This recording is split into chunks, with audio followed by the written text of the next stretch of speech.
Well, all right, here we are. Now, I don't know how many of you remember what I said at the end of last week's video, but today I have a rather long clip to show us. It's a little over 7 minutes long. It's of Pastor David from Fountain Springs Church, which I've included clips of Pastor David before, so y'all should know who he is and you should be familiar with him. But today he is talking about faith, and he kind of goes after what he believes is the heart of our faith problem.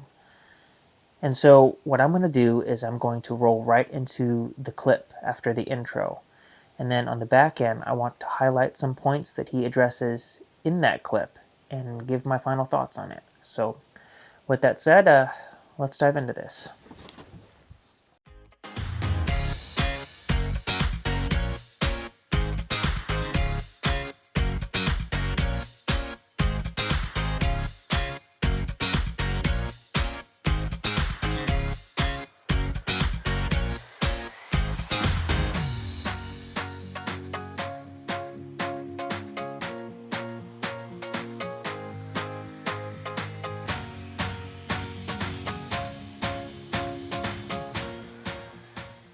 Faith is much more about relationship than feelings and facts. And this is the tough stuff. In fact, I want to get to the heart of it.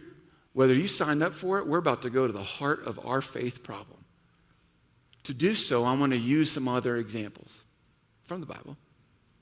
At one point, we're told of a story in history where there's this king who's pretty full of himself. I know we're not used to any political leaders ever being full of themselves, but in this case, there's a king that's pretty full of himself, and the king has a massive statue built, like an idol. And the king has this built, and then they actually create a law that there's going to be a moment where everyone gathers and actually bows down and worships this statue. This really happened. Like giant statue. When I say giant, like enormous, it would stand out in Rapid City, so much so. And then the rule was when the music played, then everyone would bow down. The way the story goes, it's told in your Bible, that when music played, everyone bows down except for like a few dudes. And they're like, well, this is awkward. Everyone else is bowed down. They're following the rules, the systems. They're like, oh, just bow down. Who cares if you really believe it or not? Just bow down. And they're like, but we're commanded not to bow down to any idol or any other god. So, of course, they get outed. They go get tattled on to the king, and they're like, hey, so these guys aren't doing what you told them to do. It's a law. They get brought in front of the king. King's like, what's up, guys? I'm summarizing and using my own language, but like, what's up, guys? And they're like, hey, yeah, we're not going to do that. He's like, I'm going to give you another try. Okay, you can keep giving us a try. He said, let me just tell you something. If you don't bow down to this giant statue that I made, you're going to die. In fact, we're going to throw you into this furnace, and we're all going to watch you die. So here, make a choice. It didn't feel like a choice. Make a choice. So you're going to bow down to it? And they're like, And in Daniel chapter 3, you and I are given a great gift from God of what do we do with faith? What's faith look like? Shadrach, Meshach, and Abednego replied to him, the king, King Nebuchadnezzar, we do not need to defend ourselves before you in this matter. Those are bold words, just so you know when you're talking to a king. If we're thrown into the fiery or the blazing furnace, the God we serve is able to deliver us from it. So far, you're like, yeah, that's faith. That's what David's going to talk about. He's able to. Yep, God, you are able. God, you are able. We sing songs. God, you are able. Yeah, that's faith. And he will deliver us from your majesty's hand. So far, faith sounds fantastic. God is able, and he's going to do it. But then they threw in this last phrase. But even if he does not, you're like, does not what? Even if we burn alive and we're all in front of you, just die. But even if he does not, we want you to know, your majesty, that we will not serve your gods or worship the image of gold you have set up. What many Christians have never known is God just handed to you on a plate and said, here's how you live life with faith. So let me help you because I am a simple man and I need things simplified. So let me show you what that just said. And it's very helpful for maybe many of us who are walking through this. Go to that next. I know you can. I believe you will. If not, I still refuse to bow to anyone else. My friends, that's faith. Here's the problem. I know you can. You're like, that's what I was taught faith is. I know you can. You're strong. You're mighty. I sang songs as a kid. Like, God, you're so strong. You're everywhere. You're all-knowing. I know you can. Yeah. And I believe you will. And there's even teaching out now. You got to watch, because then this is where many people stop. They'll tell you faith is, I know you can, and I know you will. I know you can, and I know you will. And then he doesn't, and you're like, maybe religion doesn't work for me. Maybe God doesn't love me. And this is where many people have their faith completely eroded, because you were only taught 2/3 of what faith is. If you'd like a complete version of faith, if you don't know math, 2/3 is not 3/3. And anyways, I know you can. I believe you will. If not, I still refuse to bow to anyone else. Sometimes the greatest act of faith is not feeling the presence of God. Weird, I know. Sometimes the greatest faith is not you mentally willing yourself to have a child or to be rich or to get people to like you. Sometimes the greatest act of faith is saying, life sucks, and I'm not going to bow to anyone else, though. Faith becomes, life is not going my way. That's why you need faith. Faith is, I don't know what to do. I don't know how to do it. I don't see God in this. And apparently it seems like he's not going to heal me. But he's still God. You don't have faith in God if God has to fix all of your problems for him to be good. And it sucks. This year, every single one of us at all of our locations will have a problem. And God likely will not fix every one of our problems exactly the way that we want him to fix it. And your faith will be tested. Are you willing to do what Shadrach, Meshach, and Abednego said? You know what? I believe he can. I believe he will. And if he doesn't, I still refuse to bow down to anyone else, because he's still God. You know what our problem is? I told you I'd get to our problem. I think we believe in a God that thinks our safety is his number one concern. I think we've bought into a version of God that we think that if he keeps us from having any nicks, scratches, cuts, broken bones kind of stuff, if he makes sure that our marriages are always perfect and go perfectly, that our kids are always on the straight and narrow, that we have as many kids as we want and as much money as we would ever need and more so. If we never have problems, or at least not major problems, then that God, that must mean he's good, because a loving God would never let me have any problems. Nowhere in Scripture does it say that. That's a construct, a bad theology that you've taken on. Because we're obsessed with safety. Some of you, that's your job, and you're going to be... Wow. Wow. Just think about that. Think about everything that Pastor David talked about in that clip. Is there anything at all that you disagree with? Me personally? No. I think he hit the nail right on the head. I think he was pretty accurate. Bullseye. On target. Now, there's just a few things that I want to highlight from what he said. One being, he talked about the story of Shadrach, Meshach, and Abednego, and the fiery furnace, and the statue, them not bowing to the statue, and King Nebuchadnezzar, throwing them in the furnace. All of this. And this is where he kind of gets these three sentences, these three phrases that kind of really make up what faith is. And he says, I know you can. I believe you will. If not, I still refuse to bow to anyone else.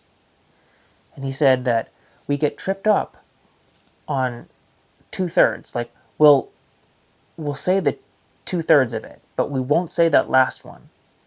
We'll say, I know you can, and I believe you will. And we think that that's all there is to faith. And we don't remember that there's the third part. If not, I still refuse to bow to anyone else. And I wonder how many of us live this way. How many of us, we might not say it out loud. We dare not say it out loud, that the if not. But I wonder how many of us actually live this way, actually act this way. That we're all in the first two sentences. I know you can and I believe you will.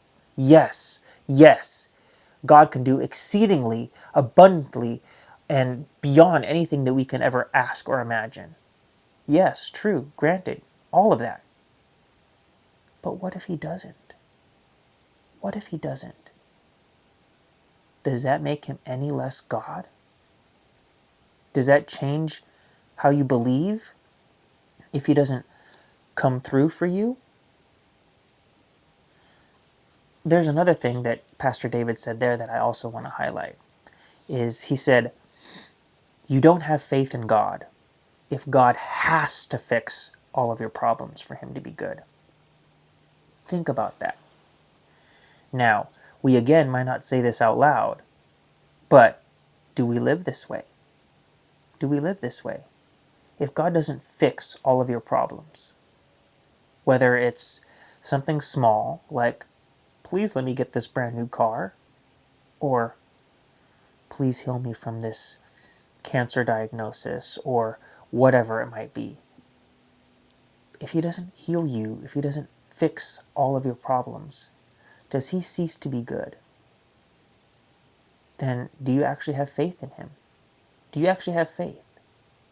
Because when people are going through struggles and trials and anything like that, you, being a Christian, will walk up and say, as a fellow Christian, right? If they're both struggling, you'll say, oh, just have faith. Just have faith. That's what we tend to say to other people. Just have faith. God will see you through it.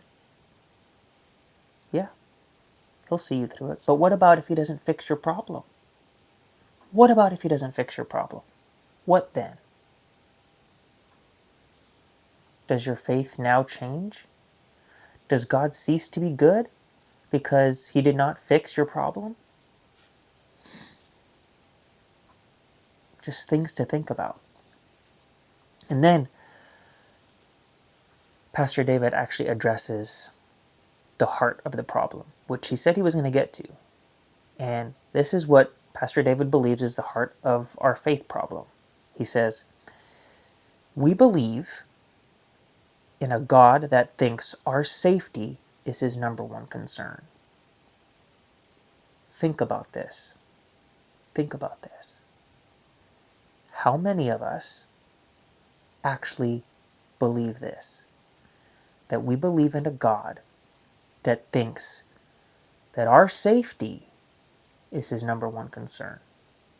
Is it a concern? Yeah. Is it his number one concern? No. No. Because if our safety was his number one concern, we would not have any problems. Anything at all. But that doesn't mean that God is not good because we have problems. He is good regardless of the problems that we face or encounter. So, what is your faith? When you say that you have faith in God, what do you mean? What do you mean? Is he good as long as everything is good with you and in your life and in your circle? Or is he good regardless of if things are good? What is your faith? What does it look like? How do you live it out? What do you believe? I challenge you to just think about this week and think about when you say you have faith in God, there's a lot that comes with it. There is a lot that comes with it. and our faith will be tested. And then the rubber meets the road then, because you can say until you're blue in the face, I have faith in God, I have faith in God, I have faith in God. And then wait for the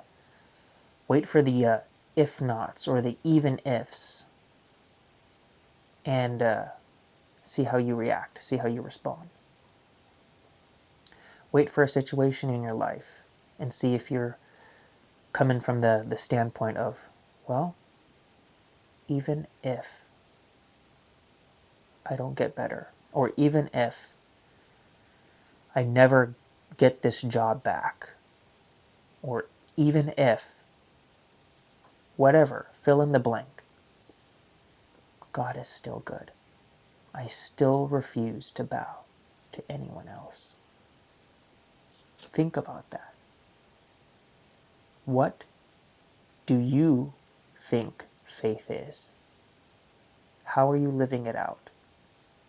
And if you're living it out and you're from the belief or the mindset that you think that God, like our safety, is his number one concern,